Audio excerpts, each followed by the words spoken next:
Good evening दोस्तों। चलिए NTPC की अगली क्लास करते हैं। 2 दिन क्लास नहीं हो पाई, कोई कारण था। ठीक है, आज से कंटिन्यू करते हैं हम लोग। शाम के 7 बज चुके हैं और मैं संभवतः अपने टाइम से भी पहुंच चुका हूं। उम्मीद करता हूं आज की क्लास आपको कुछ नया मिलेगा। नए टॉपिक के साथ कुछ सवाल नए जोड़े गए हैं, क्योंकि अब जो क्लासेस जो अब कराई जा रही हैं ये लेटेस्ट 2018 का जो क्वेश्चन हुआ है उससे रिलेटेड सवाल हैं। ठीक है, और थोड़ा फास्ट करने का प्रयास करेंगे, क्योंकि काफ़ी कुछ कॉन्सेप्ट जो हम लोग पीछे सीखे हैं उन पे भी चर्चा करेंगे। ठीक, क्लास को ज़्यादा समय ना लेते हुए स्टार्ट किया जाएगा आज की क्लास को। उम्मीद क्लास में अमूमन मान के चलिएगा शायद 26-27 क्वेश्चन आसपास है। ठीक, ये एनटीपीसी प्रीवियस ईयर का सलूशन चल रहा है और इसमें आप ग्रुप डी हो चाहे आरआरबी हो, चाहे आरआरबी में तो सब आ जाते हैं, ग्रुप डी हो चाहे असिस्टेंट लोको पायलट का हो, चाहे आप टेक्नीशियन कोई भी ट्रेड ले लीजिए, इसमें सारे संबंधी जो पेपर पूछे गए हैं उन्हीं से चर्चा होती है। ज़रूरी नहीं होता हम लोग यहाँ क्वेश्चन की एक्सरसाइज कर रहे हैं, किस किस टाइप से क्वेश्चन आते हैं उन्हीं पे हम लोग चर्चा कर रहे हैं, क्योंकि सवाल को हमें स्पीड में लगाना है, यानी समय में बनाना है। और स्पीड अगर आपको तभी संभव है जब आप लगातार क्वेश्चन का अभ्यास करते हैं, और यही हमारा मोटिव रहा है, यही हमारा मोटिव है कि हम आपको ज़्यादा से ज़्यादा सवाल का एक्सरसाइज कराएं। ठीक है, तो आज की क्लास को हम लोग स्टार्ट करते हैं इसी बात से कहते हुए। पहला क्वेश्चन आपके साथ ये है, ये एज से संबंधित सवाल यानी आयु से संबंधित सवाल का क्वेश्चन है। इस सवाल को हम एज में पढ़ाए हैं। जो बच्चे हमारी पिछली वीडियो नहीं देख पाए हैं वो आप लोग कंटिन्यू देखते रहिए, रिवीजन करते रहिए, रिवीजन करिए, अभ्यास करिए, रिवीजन करिए, अभ्यास करिए। पिछली क्लासों का आप जो क्लासेस दी गई हैं उनका आप देखिए, फिर से आप फिर से वीडियो को पूरा देखकर फिर इसके बाद अभ्यास करिए, यही सिलसिला करिए। देखिए, भूलने की जो आदत है वो सब में होती है, ऐसा कुछ नहीं कि कोई भूलने की आदत किसी में नहीं होती है। बस यही है कि उसका लगातार दिन प्रतिदिन कंटिन्यू टाइम टू टाइम अभ्यास किया जाए, तभी वो संभव होता है। ठीक है, चलिए कुछ बच्चों का सवाल उत्तर आ भी जाएगा। अब चलिए सवाल में आते हैं। क्वेश्चन में यहाँ देखिए क्या कह रहा है कि यदि पिता उसके पुत्र की वर्तमान आयु क्रमशः 48 और 28.8 वर्ष हो। ठीक है, पिता और पुत्र की वर्तमान आयु दिया गया है। पिता अपने पुत्र से कह सकता है कि जब तुम पैदा हुए थे तब मेरी आयु तुम्हारी वर्तमान आयु का क्या थी। तो यहाँ पे इसका मतलब अगर पिता जो है 48 साल का है और पुत्र जो है वो 28.8 साल का है, तो जब ये पुत्र पैदा हुआ था तो उस समय पिता की उम्र क्या रही होगी।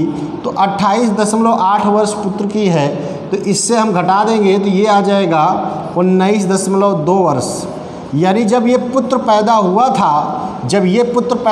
था तब उसके पिता की उम्र क्या थी, 19.2 वर्ष थी। अब कह रहा है तो वो जब तुम पैदा हुए थे तब मेरी आयु तुम्हारी वर्तमान आयु का क्या था, तो उसकी वर्तमान आयु क्या है, 28.8 है। और जबकि पिता की जब पैदा हुआ था ये पुत्र तब उसकी उम्र क्या थी, 19.2 थी। इससे रिलेशन आपको निकालना है। 0 से 1 0 कैंसिल हो जाएगा, 4 से कट जाएगा, 4 चौक 16, 4 8 32, 4 7 28, 4 दूनी 8। ठीक है ना, 24 दूना 48, 24 तियाँ 72, यानी 2/3 था।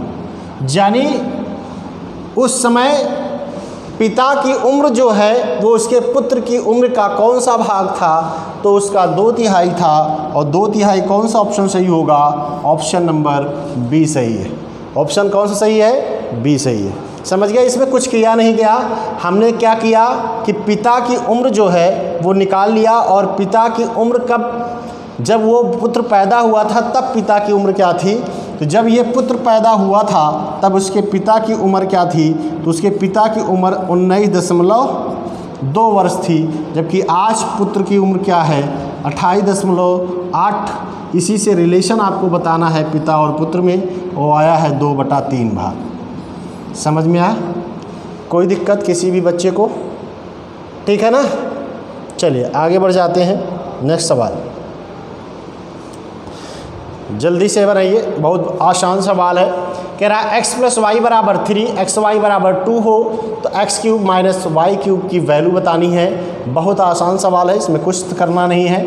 x + y बराबर कह रहा है 3 है और xy = 2 है, यानी दो संख्याओं का गुणनफल 2 है और योगफल 3 है, तो x का मान 2 हो जाएगा और y का मान 1 हो जाएगा, तभी गुणनफल वही आएगा ना।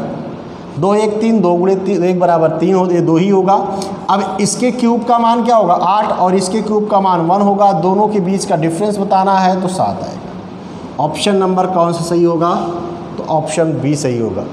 2 का क्यूब 8 हो जाएगा और एक का क्यूब 1 हो जाएगा। 8 में से 1 घटाना है क्योंकि x³ - y³ बताना है। चलिए अगला बढ़ जाते हैं। बेहतरीन सवाल ये भी है, ये आपको मेंसुरेशन का सवाल है, बेहतरीन सवाल है, जल्दी से बना दीजिए सारे बच्चे।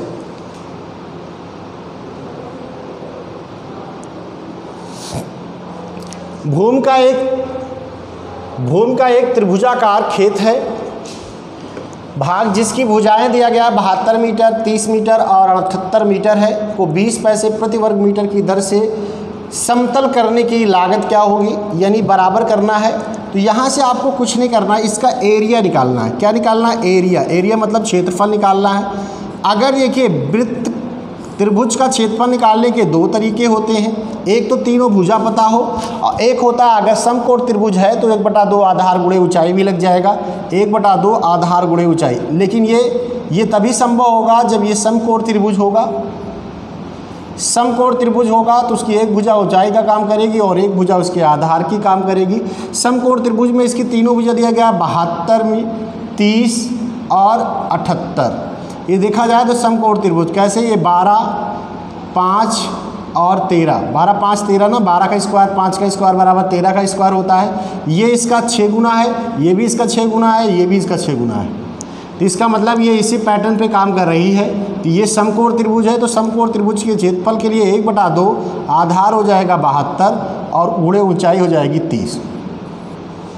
आप इसको यस माइनस ये वाले फार्मूले से भी लगा सकते थे, yes s minus a, s minus B और s माइनस सी से भी लगा सकते थे, इससे भी लगा सकते हैं √ s minus a, s minus b, s minus c, ठीक है ना, लेकिन वो लेंदी हो जाएगा।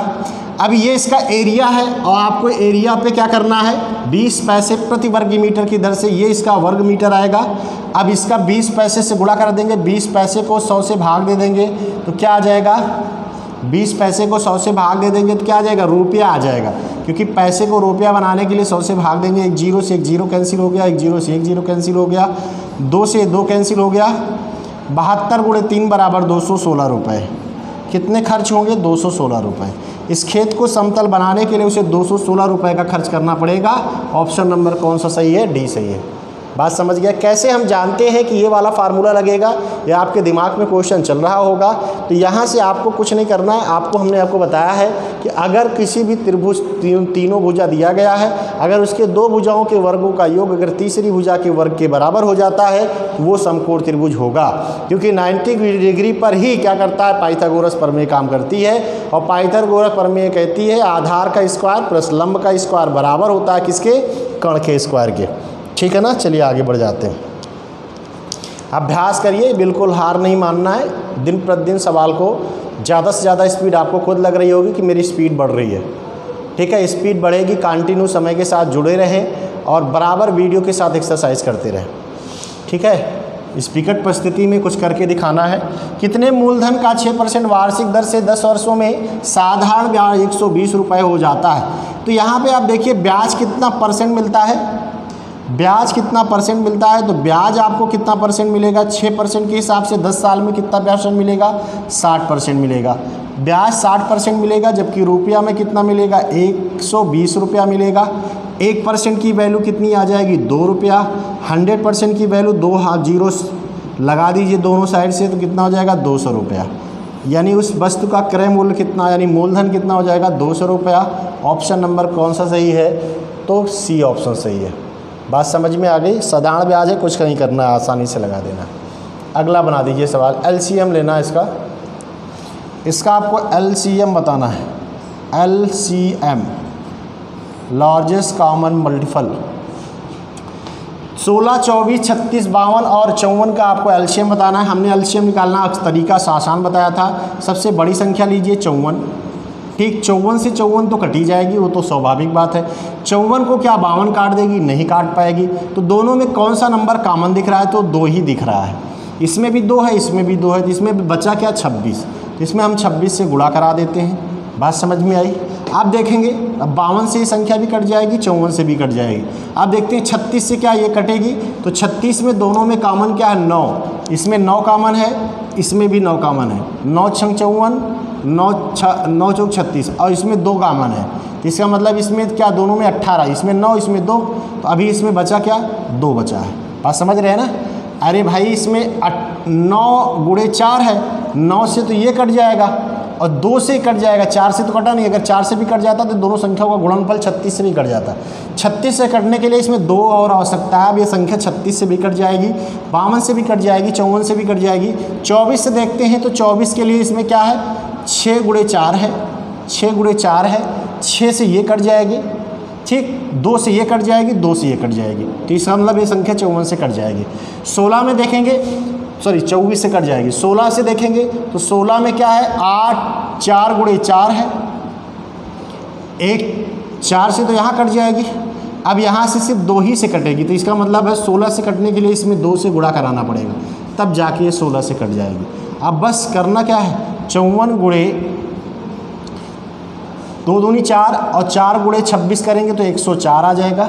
4 चौक 16, जिसका इकाई का अंक क्या होगा? 6 होगा, वही इसका उत्तर होगा। कड़ा कागरे कराएंगे, जिसका इकाई का अंक क्या होगा? 6 होगा। दोनों ऑप्शन सही है ना, इसमें तो कराना ही पड़ेगा ना। अरे 5400 हो जाएगा पूरा। इसको 100 मान लेते, इसको 100 + 400 मान लेते, 4 मान लेते ना। 5400 हो जाएगा। इसका मतलब इसका उत्तर 5400 ज़्यादा आएगा, तो ऑप्शन नंबर सी सही होगा। क्या करना है? अगर कर ही लोगे तो 5400 ही हो जाएगा। 4 बार गुणा कराएंगे तो 216 हो जाएगा। गुणा करा लेंगे तो 26, 56, 16 हो जाएगा। कर भी ऐसे भी सकते हैं। फिलहाल बचने का प्रयास बिल्कुल करता रहिएगा, कैलकुलेशन से बचने का बिल्कुल प्रयास करते रहिएगा, ठीक है ना। चलिए ऑप्शन नंबर सी सही होगा। अगला बना देते हैं। नेक्स्ट सवाल जल्दी से बना दीजिए सब लोग। बहुत आसान है, सिंप्लीफाई करना है, इसमें तो कुछ करना ही नहीं, ठीक है ना। चलिए देखिए, 55 को काट सकते हैं, इसको 5 लिख सकते हैं। 5 प्लस ब्रैकेट को हल कर लेंगे तो यहाँ पे कितना आएगा? 12 आएगा। 12 गुणे 9 कर देंगे, 12 9 है 108। 108 में 5 जोड़ देंगे, 108 में 5 जोड़ेंगे 113। ऑप्शन नंबर डी सही है। ख़त्म सवाल। अगला बढ़िए। ये संख्या बताना है कि जब इस संख्या को 25 से भाग दिया जाता है तो कह रहा है रिमाइंडर यानी शेष फल क्या बचेगा। आपको इस सवाल में कुछ कॉमन लेना पड़ेगा। क्या कॉमन लेना पड़ेगा? 7 की पावर 21 कॉमन लेना पड़ेगा। 7 की पावर 21 कॉमन लेंगे तो यहाँ बचेगा 7 की पावर 0, यहाँ बचेगा 7 की पावर 1, यहाँ बचेगा 7 की पावर 2, यहाँ बचेगा 7 की पावर 3। भागे क्या हो जाएगा? 25। अगर ये संख्या जहाँ रखिएगा इसको काट देगी तो इसको काट ही देगी। जितना रिमाइंडर इसमें बचेगा उतना सब में भाग देने में बचेगा। बात समझ रहे हैं ना। तो अब इसकी वैल्यू आपको पता ही है, इसकी वैल्यू 1 हो जाएगी, इसकी 7 हो जाएगी, इसकी 49 हो जाएगी, इसकी 343 हो जाएगी। बात समझ रहे हैं ना। अब इसको हम क्या करेंगे? इसमें जो भाग देने पे जो शेष बचेगा, टोटल संख्या में भाग देने पे शेष वही बचेगा। तो अब इसको जोड़ लेंगे तो कितना आ जाएगा? 400। 400 को 25 से भाग दे देंगे, संख्या मल्टीपल हो जाएगी ना। 25 × 25, 25 × 150 कट गया। यानी संख्या क्या बनेगी? इसमें रिमाइंडर शेष क्या आएगा? तो इसमें शेष कुछ नहीं आएगा, 0 आएगा। ये संख्या 25 की क्या है? डिविजिबिलिटी है ना, यानी विभाज्य है, ठीक है ना। संख्या 25 से क्या है? विभाज्य है, ठीक है ना। कोई दिक्कत किसी भाई को नहीं है। चलिए आगे बढ़ जाते हैं। नेक्स्ट सवाल देखिए, इसमें कुछ करना नहीं है। दिए गए प्रश्न को पढ़ें और तय करें कि कौन सी सूचना प्रश्न उत्तर के देने के लिए पर्याप्त है। और प्रश्न उत्तर क्या है? ये है प्रश्न उत्तर। प्रश्न उत्तर ये है कि कोण ACD किसके बराबर है? कोण ACD का मान आपको बताना है। तो कोण ACDB का पहला क्वेश्चन दिया गया, ये ग्राफ बनाया है, ये ग्राफ बनाया है, इस ग्राफ से आधार पे ये वाला कोण बताना है। और दूसरी शर्त इसके दिया गया है कि कोण ACB बराबर 180 माइनस x, ठीक है ना। ये दूसरा पहला कोण दिया गया, दूसरा दिया गया, पहला ग्राफ बनाया है। तो यहाँ इस ग्राफ से कोण x का मान बताया जा सकता है, क्योंकि ये त्रिभुज है, देख रहे हैं त्रिभुज है, त्रिभुज के तीनों कोणों का योग 180 अंश होता है। हमें निकालना नहीं, यहाँ पे इन दोनों को जोड़ देंगे तो ये वाला कोण आ जाएगा, और अगर ये वाला कोण आ जाएगा तो 180 में से ये घटा देंगे तो ये वाला आ जाएगा। तो इसका मतलब हम पहले से ही इस कोण को, यानी इस उत्तर को बता सकते हैं। इसका मान हम पहले ही विकल्प से बता सकते हैं, दूसरे से हम इसका जवाब नहीं दे सकते हैं। तो इसके लिए कौन सा कथन सही है, तो दूसरा, केवल पहला पर्याप्त है, दूसरे से आप बता नहीं सकते, क्योंकि x की वैल्यू जब तक आएगी नहीं, और x की वैल्यू कौन माध्यम बनेगा, पहला ही बनेगा। x की वैल्यू बताने के लिए यही इसका माध्यम है, बात समझ रहे हैं ना। तो इसके में ऑप्शन बनाया क्या जाए, या तो एक या तो दो पर्याप्त है, या फिर कह रहा है केवल एक पर्याप्त है, या कह रहा है या तो एक को भी नहीं पर्याप्त है, पहला दूसरा दोनों नहीं, कह रहा दोनों पर्याप्त है। तो यहाँ इसके लिए उत्तर बताने के लिए दूसरा पर्याप्त नहीं, सिर्फ पहला ही पर्याप्त है। पहले से आप इसका उत्तर बता सकते हैं, इसमें आपको यही बताना था। चलिए ठीक है, चलिए आगे बढ़ जाते हैं। नेक्स्ट बताइए, बहुत आसान सवाल है, जल्दी से बना दीजिए सब लोग। रंजीत किसी काम को 25 दिन में पूरा कर सकता है, जबकि अंजनी उसे 20 दिनों में समाप्त कर सकती है। वे 5 दिनों तक एक साथ काम करते हैं, फिर अंजनी छोड़कर चली जाती है। अंजी को शेष काम को करने में कितना समय लगाएगी। बहुत आसान सवाल है, ये सवाल डाटा के साथ आया है, रिपीट, इसको हम कई बार बताए हैं। रंजीत किसी काम को कह रहा है कितने दिन में करता है, 25 डेज़ में, जबकि अंजी उसी काम को कितने दिन में करती है, 20 डेज़ में। एलसीएम कितना हो जाएगा, 100 हो जाएगा। इसकी कार्य क्षमता 4 आ जाएगी, इसकी 5 आ जाएगी। दोनों मिलकर एक दिन में 9 काम करते हैं, 5 दिन में कितना कर देंगे, 45 काम। बचा कितना, टोटल कितना है, 45 लेस कर देंगे, बचेगा कितना, 55 काम। 55 काम बचा, ये काम करेगी नहीं, यही करेगी, और एक दिन में 5 करती है। 55 काम करने में कितना दिन लगाएगी, 11 दिन लगाएगी। शेष काम 11 दिन में समाप्त हो जाएगा। ऑप्शन नंबर कौन सा सही होगा, बी ऑप्शन सही होगा। बात समझ में आ गई, कोई दिक्कत किसी दोस्त को, समझ में आ गया ना, कोई प्रॉब्लम किसी को नहीं है। आगे बढ़ जाते हैं। बेहतरीन सवाल है, जल्दी से इसको बना दीजिए। इसका एक फार्मूला होता है, वही फार्मूला आप जान लेंगे तो आ जाएगा, ठीक है। चलिए हम बता देते हैं। ऐसे सवाल ध्यान रखिएगा, माइंड में रखिएगा, अभ्यास के यही होता है। मैथ ऐसा सब टॉपिक होता है जिसको आप लगाए रहेंगे तो कभी माइंड में ज़रूर आ जाएगा। ग्राफ देखिए, ये होता है समांतर चतुर्भुज, ठीक है ना, ये समांतर चतुर्भुज है। इसको मान लेते हैं P, इसको मान लेते हैं Q, ये है R और ये है S, ठीक है ना। इसका एक विकर्ण ये है और एक विकर्ण ये है, ठीक। इसमें रिलेशन क्या होता है कि इसका एक विकर्ण और इसका दोनों विकर्ण का दोनों के वर्गों का योग, यानी हम कह सकते हैं QS का होल स्क्वायर प्लस PR का होल स्क्वायर, ये बराबर होता है इसकी संगत भुजा के, ये वाली भुजा के, ठीक है ना। तो इसको कह सकते हैं 2 टाइम्स PQ का होल स्क्वायर प्लस QR का होल स्क्वायर, ये इसका फार्मूला होता है, ठीक है ना। अब इसमें एक विकर्ण की लंबाई दिया गया, दूसरी पूछ रहा है, ये दिया गया 8, ये दिया गया है 10, ये दिया गया है ये दिया गया 12 और ये दिया गया 10। तो यहाँ इसका मान निकालना ही है, Q दूसरे विकर्ण का मान निकालना ही है। इसका मान दिया गया 10, 10 दाम में 100 हो जाएगा। 2 इसका मान 8 दिया गया, 8 × 64 हो जाएगा, और इसका मान दिया गया है 12, 12 बराबर में 144 हो जाएगा, ठीक है ना। दोनों को जोड़ लेंगे तो QS का होल स्क्वायर बराबर, इसको जोड़ेंगे तो कितना आएगा, 208, 208 को दुगना करेंगे तो 416 हो जाएगा, में से 100 घटा देंगे, आ जाएगा 316। SR बराबर कितना है, √316। इसका वर्गमूल नियरेस्ट 18 होता है, किसका, 324 का। इसकी वैल्यू 18 से ज़्यादा कम और 17 से ज़्यादा आएगी। 17 का वैल्यू 17 का स्क्वायर क्या हो जाता है, 289। 289 से ज़्यादा है और 316 से 324 से कम है, 316 ना। तो यानी इसका मान 17 से ज़्यादा और 18 से कम आएगा। ऑप्शन देख लो, बाकरे निकालोगे वर्गमूल, 17 से ज़्यादा 18 से कम, ये तो हो नहीं सकता है। ये भी नहीं हो सकता, ये हो सकता है, या तो ये हो सकता है। दोनों में से कोई एक ऑप्शन होगा ना। ये लगभग 18 के आसपास ही होगा ना, क्योंकि 24 से बहुत कम नज़दीक है ना, तो यही सही है। ऑप्शन नंबर डी सही है, ठीक है ना। इसका मान 18 के आसपास ही आएगा, 324 होने में मात्र 8 ही कम है, ठीक है ना। तो इसका मान जो है वो 18 के आसपास ही आएगा, ठीक है। ये 17.5 दिया गया, गैपिंग ज़्यादा है, ठीक है ना। ये इसका ऑप्शन नंबर डी सही है, ठीक है। ये फार्मूला याद रखिएगा, बस ये चीज़ें आपको नोटिस रखना है। ये चीज़ें ये जो इस फार्मूला बताया गया ना, ये वाला, ये इसके दोनों विकर्णों के वर्गों का योग इसकी संगत भुजा के वर्गों के योग का 2 गुना होता है, ठीक है ना। अगला बना दीजिए, इसका एलसीएम बताना है। एलसीएम, 2 सभाज्य संख्याओं का गुणनफल ही उसका क्या बनता है? एलसीएम बनता है। गुणनफल ही उसका क्या बनता है? एलसीएम बनता है। ये बताया गया एलसीएम एचसीएफ पे, ठीक है ना। गुणनफल क्या हो जाएगा? ए गुणे बी, यानी ए बी। ऑप्शन नंबर कौन सा सही होगा? सी ऑप्शन सही होगा। 2 सभाज्य संख्याओं का गुणनफल ही क्या कहलाता है? लासा कहलाता है। और 2 सभाज्य संख्याओं का मासा सदैव 1 होता है, ठीक। अगला बना दीजिए,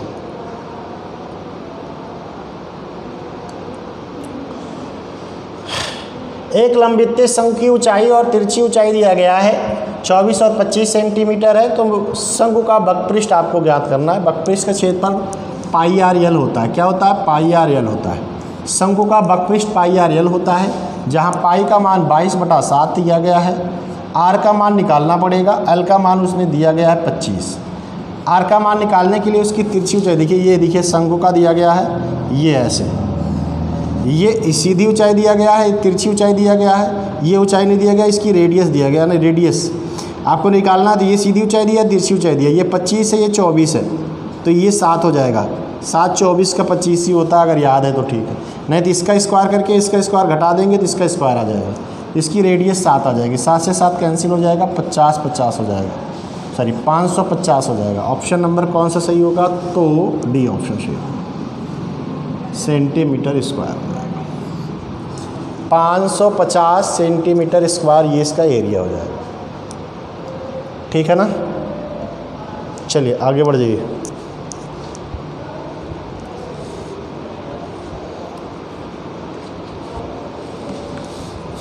चलिए अगला बता दीजिए, सटाक से फटाफट बता दीजिए भाई, ज़्यादा स्पीड होगी तो बता दीजिएगा। एक कक्षा के कह रहा है 60 विद्यार्थियों में से 29 ने अंग्रेजी गणित और 32 ने जीव विज्ञान विषय का चयन किया है। 8 विद्यार्थियों ने इन दोनों विषयों में से कोई विषय का चयन नहीं किया है। कितने विद्यार्थी दोनों विषयों का चयन किए हैं? तो 8 तो कुछ किए ही नहीं, टोटल 60 थे, 60 में से 8 ने तो किया ही नहीं। तो आप अर्थात इसका मतलब किसी न किसी विषय का चयन कितने लोग किए? 52 किए।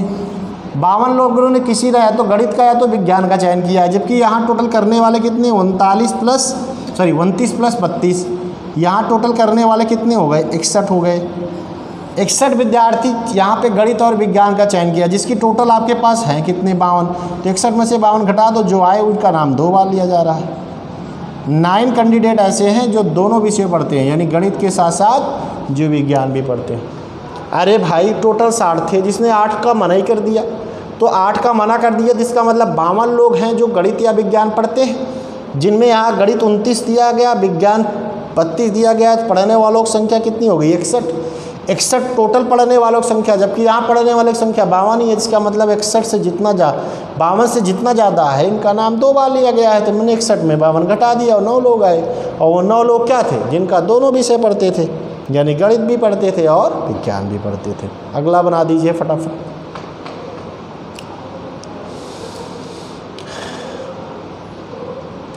बड़ा आसान सवाल है, इसमें कैपेसिटी दिया गया है, क्षमता दिया गया है, उसी के आधार पे किसी की वैल्यू पूछ रहा है। कुछ करना नहीं, x हो गया, y हो गया, z हो गया। रिलेशन दिया गया है, z की जो क्षमता है y से 3 गुनी है, और y की जो क्षमता है वो x से 2 गुनी है। x को अगर 1 मान लेते इसकी कैपेसिटी, तो इसकी 2 हो जाएगी, और इस आधार पे इसकी 6 हो जाएगी। कैसे?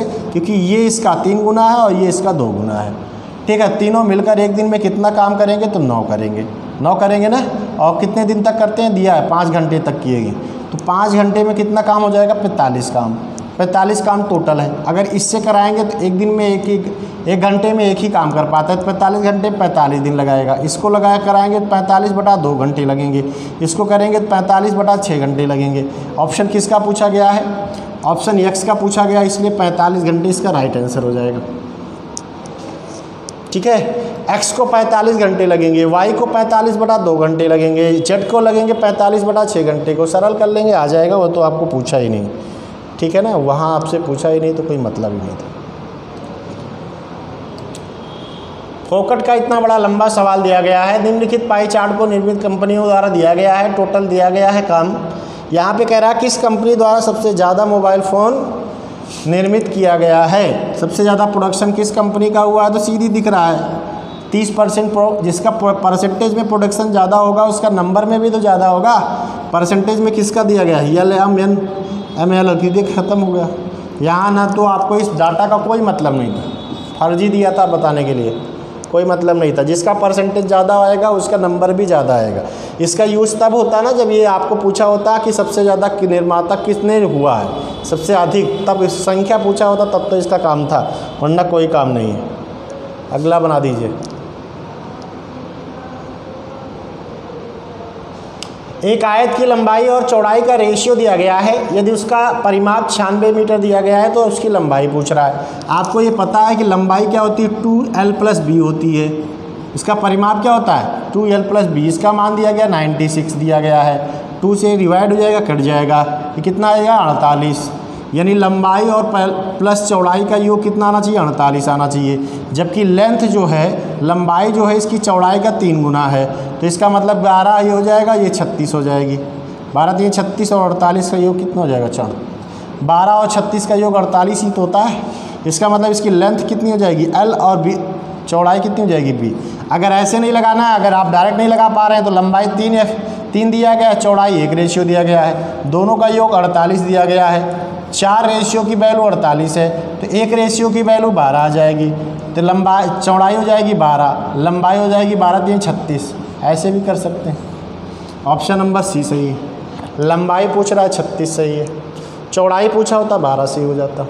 बस समझ में आ रही ना, कोई दिक्कत किसी भी स्टूडेंट को नहीं। चलिए आगे बढ़ जाते हैं। चलिए अगला देखिए। 10 किलोमीटर प्रति घंटा की चाल से चलने पर मधु अपने विद्यालय 15 मिनट देरी से पहुंचती है। अगली बार वह अपनी चाल 2 किलोमीटर प्रति घंटा बढ़ा लेती है, परंतु फिर भी वह 5 मिनट देरी से पहुंचती है। उसके घर से विद्यालय के बीच की दूरी क्या होगी।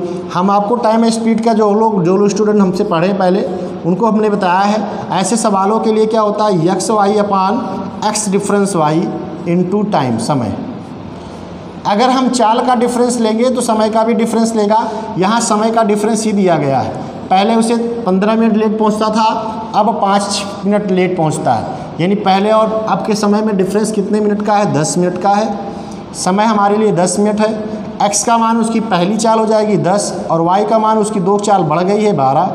अपान डिफरेंस कितना हो जाएगा, 2 इंटू 10। मिनट में है, घंटे बनाना पड़ेगा क्योंकि चाल किलोमीटर प्रति घंटा है, समय मिनट में है, तो घंटे बनाने के लिए 60 से भाग होगा। 1 0 से 1 0 कट जाएगा, 6 दूनी 12, 2 से 2 कैंसिल हो जाएगा। डिस्टेंस कितनी आ जाएगी, 10 किलोमीटर। डिस्टेंस कितनी आ जाएगी, 10 किलोमीटर। बात समझ में आ गई ना। अरे भाई इसकी चाल से 2 किलोमीटर ज़्यादा है, तो अब कितनी हो जाएगी, 12 ही तो हो जाएगी। और x की मान पहले वाली चाल, समय में डिफरेंस क्या है, 15 मिनट लेट पहुंचा था, अब 5 मिनट देरी से पहुंच रहा, दोनों में लेट पहुंच रहा है। भाई आप 15 मिनट लेट हैं, मैं आप 5 मिनट लेट हूँ, तो हमारे और आपके बीच का टाइम का डिफरेंस कितना हो जाएगा, 10 ही मिनट का तो होगा। समय का डिफरेंस 10 मिनट है। हमने 60 से इसलिए भाग दिया क्योंकि ये मिनट है और 1 घंटे बनाना पड़ेगा। क्यों, क्योंकि स्पीड किस में है, किलोमीटर प्रति घंटे में है। चाल अगर किलोमीटर प्रति घंटा है तो समय घंटे में होना चाहिए, इसीलिए हमने 60 से भाग दे दिया। अगला बना दीजिए। ये सवाल हमने आपको बताया है, बहुत आसान तरीका, इसको रेशियो मेथड से बनाइए, शेष लगा के लंबा खिंच जाएगा। ठीक है ना, हमने रेशियो मेथड बताया था। इसका फ्रैक्शन वैल्यू क्या हो जाएगी, 3/10 हो जाएगी। इसका मतलब पहले 13 कमाता था, जिसमें 10 कमाता था, जिसमें 3 खर्चा कर दिया, बचा कितना, 7। फिर इसके बाद जो बचा था उसका 60% खर्च कर दिया शेष का, तो शेष का मतलब इसका फ्रैक्शन वैल्यू कितनी हो जाएगी 3/5। इसका मतलब पहले 5 कमाता था, बाद में कितना 3 खर्चा कर दिया, 2 बचाया। अब ये इसका एक्चुअल खर्च है, ये इसकी एक्चुअल सेविंग है, तो कितना हो जाएगा, इनकम हो जाएगी 50 और खर्च हो जाएगा 14। यानी खर्च और रेशियो का काटना चाहे तो काट भी सकते थे यहाँ से, ये इससे कट जाएगा 5 बार, तो यहाँ से सरल भी कर सकते हैं 25:7 के। यानी इसका मतलब अगर 25 यूनिट कमाता रहा होगा तो बचाता कितना रहा होगा 7 यूनिट। यहाँ ये यूनिट कितना बचा रहा है रुपए में 63, यानी 7 यूनिट की वैल्यू कितना दिया गया है 6300 रुपये दिया गया है। 1 यूनिट की वैल्यू कितना हो जाएगी 63 को 60 से भाग देंगे 900 आ जाएगी ना, 900 आ जाएगी। 1 यूनिट की वैल्यू 900 आ गई, 1 यूनिट की वैल्यू 900 है। आपकी इनकम क्या यूनिट है 25 यूनिट है। 25 को 9 से गुणा करा देंगे, 25 9 या 225, डबल 0 चिपका देंगे, 22,500 ऑप्शन नंबर सी सही है। ये मेथड सबसे आसान मेथड है, परसेंटेज में आपको ये भी बताया गया है। रेशियो मेथड सबसे बेहतर मेथड होता है, यही चीज़ लगाइए इसमें, नहीं तो वरना आप क्या करते 100 मानते, 30% खर्च दिया 70 का, फिर आप 46 पर 60% निकालते घटाते, जो आता सेविंग आ जाएगा, वैसे भी कोई दिक्कत नहीं, लेकिन आसान तरीका होता है ये रेशियो मेथड। चलिए अगला, किराए एक प्राकृतिक संख्या जब 9, 10, 12 और 15 से विभाजित की जाती है, प्रत्येक दशा में शेष 3 बचता है। इन सभी संख्याओं में से सबसे छोटी संख्या क्या होगी। आपको इसका क्या ले लेना, कुछ नहीं करना है, एलसीएम ले लेना है। एलसीएम लेकर आप 3 जोड़ दीजिए, तो इसका एलसीएम कितना हो जाएगा। हमने बड़ी संख्या 15 मान ली, 15 12 से कटेगा नहीं कटेगा, इसमें कॉमन क्या है 3 कॉमन है, 4 बच जाएगा। 10 से कट जाएगा, बिल्कुल कट जाएगा। 9 से कट जाएगा, 9 से 3 कॉमन है, 3 से कट जाएगा। बस 15 × 12 + 3, 15 × 12 कर देंगे तो 180, 180 में 3 जोड़ देंगे 183। ऑप्शन नंबर कौन सा सही हो जाएगी, सी ऑप्शन सही। सबसे छोटी संख्या क्या होगी 183 होगी, जो इन संख्याओं से कटने के बाद हर कंडीशन में शेष कितना बचेगा 3 बचेगा। एलसीएम ले लिया +3 कर दिया। एलसीएम लेने का हमने आपको तरीका भी बताया था। बड़ी संख्या आप लीजिए 15 है, बड़ी संख्या में देखिए 15 से तो 15 कटी जाएगी, 12 से कटेगी तो 12 और 15 में कॉमन क्या 3, तो इसका मतलब भी 4 बचा, 4 से गुणा करा दिया। अब 10 से भी कट जाएगी क्योंकि इसमें 5 है इसमें 2 है, तो कट जाएगी 10 से। 9 से क्या है, 9 से में 3 तो है लेकिन 9 में 2 3 है, यहाँ एक ही 3 मिल रहा है इसलिए 3 से हमने गुणा करा दिया। तो ये संख्या किससे कट जाएगी 180 से कट जाएगी। इसका एलसीएम क्या हो जाएगा 180, 3 जोड़ देंगे 183 हो जाएगा। ये सबसे आसान मेथड है कैलकुलेशन ना करने का, वरना आप 2 से काटिए, 3 से काटिए, 4 से काटिए, वो एलसीएम आ ही जाएगा। अगला बनाइए सवाल।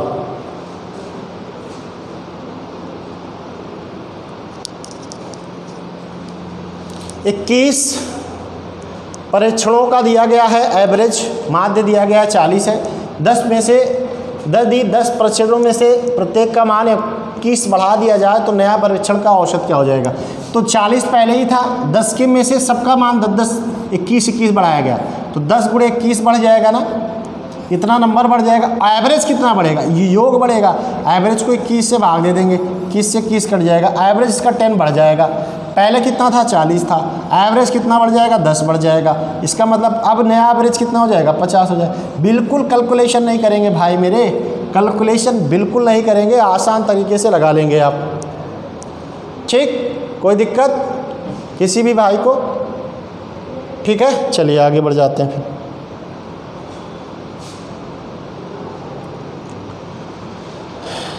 कह रहा है 68 लोग किसी काम को 17 दिनों में पूरा कर सकते हैं। 6 दिन बाद 4 कामगार काम छोड़कर चले जाते हैं। इसके बाद काम को पूरा करने में कितना टाइम लगेगा।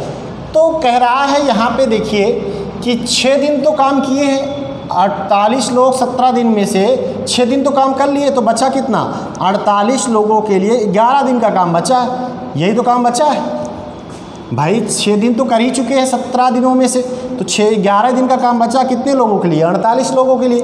अब वही काम 4 कामगार तो छोड़ के चले गए, तो बचे कितने 44, 44 से भाग दे दो, 11 के 11 चौक 44, 4 एक नम 4, 12 चौक 48। कितने आदमी लगे, कितने डेज लगेंगे 12 दिन लगेंगे। ऑप्शन नंबर सी सही। बात समझ में आ गई, कोई दिक्कत हो बताइए किसी स्टूडेंट को। यहाँ कुछ नहीं किया गया भाई, 6 दिन का काम निकाल के घटाने की क्या जरूरत है, हमने 6 दिन का काम घटा दिया भाई। 48 हिसाब से 17 दिन तक काम करते, जिनमें 6 दिन कह रहा है हमने काम 6 दिन तक तो किया ही है, तो 11 दिन तो बचा ही ना। 11 दिन का काम बचा है कितने लोगों के लिए? 48 लोगों के लिए, जिनमें से 4 छोड़ के चले गए, करने वालों की संख्या 40। अगर वही छोड़ के नहीं गए होते तो 11 दिन शेष बचता है। अगला देखिए, बेहतरीन नया सवाल है, बेहतरीन सवाल है। निम्नलिखित में से कौन सा विकल्प कह रहा है अपवर्ती दशमलव का उदाहरण है? अपवर्ती दशमलव का मतलब आप लोग के दिमाग में चल रहा है ये क्या है, बाकी तो लगा ही लेंगे। अपवर्ती दशमलव का मतलब होता है जो संख्या डिवाइडेड नहीं होती है, यानी डिवाइड नहीं होती है। जैसे जैसे हम लोग बार कहते हैं वही है अपवर्ती। जो संख्या बार बार, जैसे क्या होगा, 10 को अगर आप 3 से भाग दोगे कटेगी नहीं। 3 त्रिका 9, 3 त्रिका 9, 3 त्रिका 9, यही अपवर्ती दशमलव। बात समझ गए ना? लेकिन 10/5 को आप लिख सकते हो 2। बात क्या समझिएगा, इसीलिए कहते हैं 5 ऐसी संख्या होती है, 2 ऐसी संख्या होती है, अगर हर के रूप में 5 और 2 है तो वो संख्या कभी भी पॉइंट में नहीं आएगी, बार में कभी नहीं आएगी। किसी भी संख्या को आप 5 से, कोई भी संख्या दे दीजिए आप, यक्ष संख्या को 5 से भाग देंगे तो जो इसकी वैल्यू आएगी वो हमेशा दशमलव के 2 अंक तक आएगी, 3 अंक तक आएगी, लेकिन बार बार नहीं आएगी। बात समझ रहे हैं ना? तो ये भी इसका मेथड होता है, ये भी इसका मेथड होता है। बात समझ रहे हैं ना? इसीलिए यहाँ पे देखिए, समझिए, यहाँ से ये इसको काट देगी क्योंकि इसमें 5 यहीं देख लीजिए, 12 गुणे 5, इसमें 5 है तो ये संख्या इससे जरूर कट जाएगी, चाहे दशमलव के जितने भी है। इसमें भी 24 गुणे 5 है ना, तो ये संख्या जरूर कट जाएगी किसी न किसी संख्या से। अब यहाँ पे देखने वाली बात ये होगी कि 90 18 गुणे 5 है, लेकिन यहाँ पे एक चीज़ और देखना है कि ये संख्या इससे क्या कटेगी, क्या 24 पंचे 110, 5 बार जा रहा है, ठीक है ना। 12 3 36, 12 2 24, 12 पंचे 60, इसका मान 2/5, इसका पॉइंट आ जाएगा। इससे काटेंगे तो 6 15, 6 चौक 24, 15 छक्का 90, 4/15 आ रहा है ना। 4/15 का वैल्यू 0.0, 15 2 30, 10 बचा, 15 सत्ते नहीं कटेगा ना, ये काटेंगे तो क्या आ जाएगा 8/10। यही इसका ऑप्शन सही है, इसका पॉइंट 8 आ रहा है, ये इसका गलत है, ऑप्शन नंबर सी। ये कटेगा नहीं ना, क्योंकि देखिए अब इसको और सरल कर लेंगे आप तो क्या आ जाएगा, नहीं 4/15 का डिवाइड नहीं होगा ना, इसमें 2 नहीं है ना, 5 गुणे 3 है ना, ये 2 नहीं है, सम संख्या होती तो कट जाता है। इसमें देखिए 2 आ रहा था, इसमें भी 2 आ रहा था, और इसमें भी 2 आ रहा है, 5 गुणे 6, ठीक है ना, यही इसीलिए नहीं कट रहा है। यही संख्या इसकी वैल्यू देखिए आगे आपके कटेगा नहीं, देखिए पॉइंट लगाया 0 हो गया, 15 दूना 30, बचा कितना 10, अब फिर पॉइंट लगाया 0 हो गया, 15 छक्का 90, फिर 10 बचा, 15 छक्का 90, 15 छक्का 90, 15 छक्का 90, यानी इसकी वैल्यू क्या आएगी 2.6 पे बार लगेगा। यही है समवर्ती, ठीक है ना, अपवर्ती मतलब सॉरी, अपवर्ती संख्या मतलब सी ऑप्शन सही है। अगला देखिए, प्रॉफिट लॉस का सवाल है, बहुत आसान सवाल। इस तरह के सवाल हम आपको पढ़ा भी चुके हैं, भी चल भी रहा है प्रॉफिट लॉस का।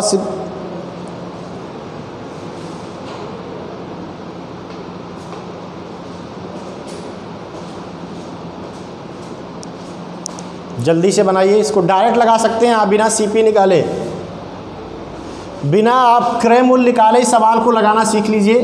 पहले का विक्रय मूल्य दिया गया है 595, दूसरे का विक्रय मूल्य दिया गया है 475। जब 595 इसका विक्रय मूल्य था तो प्रॉफिट 19% का था, यानी ये 119% की विक्रय मूल्य थी। अब यहाँ पे इसका विक्रय मूल्य क्या हो जाएगा, यक्स मान लेते हैं, ये दोनों इक्वल हैं, ये इसका विक्रय मूल्य है, इसका विक्रय मूल्य, इसका विक्रय मूल्य, इसके बीच को ये 5 टाइम जाएगा ही, 5 टाइम जाएगा ना, 19 पंचे 95, 5, ये 5 से काट देंगे तो 5 9 45, बचा कितना 2, 50 25, 95, यक्स की वैल्यू 95% आएगी, यानी इसका विक्रय मूल्य 95% पड़ेगा। और किसी भी वस्तु का क्रय मूल्य कितना होता है 100%, इसका मतलब 5% का क्या होगा, लॉस होगा, 5% का क्या हो जाएगा, लॉस हो जाएगा, उससे 5% का लॉस होगा, यानी ऑप्शन नंबर बी सही है, ठीक है ना। यहाँ बिना सीपी निकाले आप निकाल सकते हैं, डायरेक्ट लगाना सीखिए, ऐसे सवाल बहुत मिलते हैं, इतने में बेचे इतने फ़ायदा है, कितने में बेचे कितने नुकसान हो जाएगा, ऐसे सवाल डायरेक्ट आप कर। विक्रय मूल्य बटा विक्रय मूल्य बराबर होगा विक्रय मूल्य बटा परसेंटेज, वही विक्रय मूल्य, दोनों का विक्रय मूल्य आपस में बराबर होगा, तो एक जगह परसेंटेज एक जगह वैल्यू रख देंगे, अगला देखिए,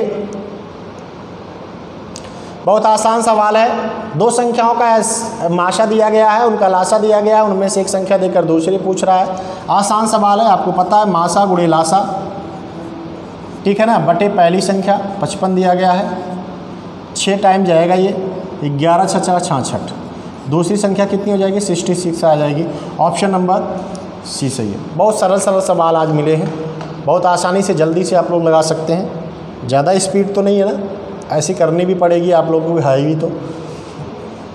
अगला देखिए, दो संख्याओं का एलसीएम एचसीएफ फिर दिया गया है, उनमें से एक संख्या देकर दूसरा पूछ रहा है। फिर वही सेम सवाल है, डाटा बदल दिया, 32 गुणे 4 42 84 बटा उनमें से एक संख्या दिया 672, ठीक है ना। देख लेते हैं, 32 से कटेगा दूर, 32 दूना 64, बचा कितना, 32 एक्के 32, 21 बार गया, 21 एक्के 21, 21 दूना 42, जीरो बढ़ा दिया, 21 चौक 84, संख्या दूसरी कितनी जाएगी, 204 आ जाएगी। Option number C. क्लियर हुआ? किसी को दिक्कत हो बताइए। अगला देख लेते हैं, आसान सवाल है, ठीक है ना। a माइनस 1/a दिया गया है 7, और आपसे पूछ रहा है a² प्लस 1/a² बराबर क्या होगा। मुँह जवानी का सवाल है। हमने बताया था अगर इसकी वैल्यू y हो तो इसकी वैल्यू क्या हो जाती है, y² प्लस 2 हो जाती है। कितनी हो जाती है, y² प्लस 2, जहाँ y की वैल्यू क्या 7 7 7 49 प्लस कितना हो जाएगा 2 51। ऑप्शन नंबर फर्स्ट, ठीक है। ऑप्शन क्या हो जाएगा, फर्स्ट सही हो जाएगा। इसकी वैल्यू अगर y है तो इसकी वैल्यू y² प्लस 2 हो जाती है। अगर क्यूब में पूछा होता तो y³ माइनस 3 प्लस 3y हो जाता। ये यहाँ पे थी, अगर इसकी क्यूब पूछा होता ना तो ये वैल्यू हो जाती है। अभी पढ़ाएंगे हम, बीजगणित भी पढ़ाएंगे, सिंप्लीफिकेशन में शायद इसको बता भी चुके हैं हम। y³ प्लस 3y हो जाता है अगर इसकी वैल्यू पूछा होता तो 3y हो जाएगा।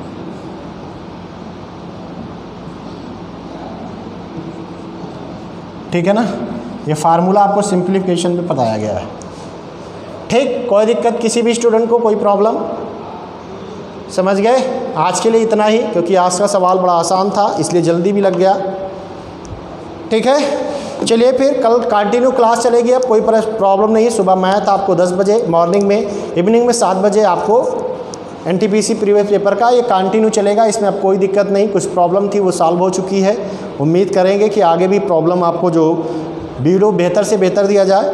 ठीक है, चलिए कल मिलते हैं फिर, तब तक के लिए गुड नाइट, टेक केयर, जय हिंद।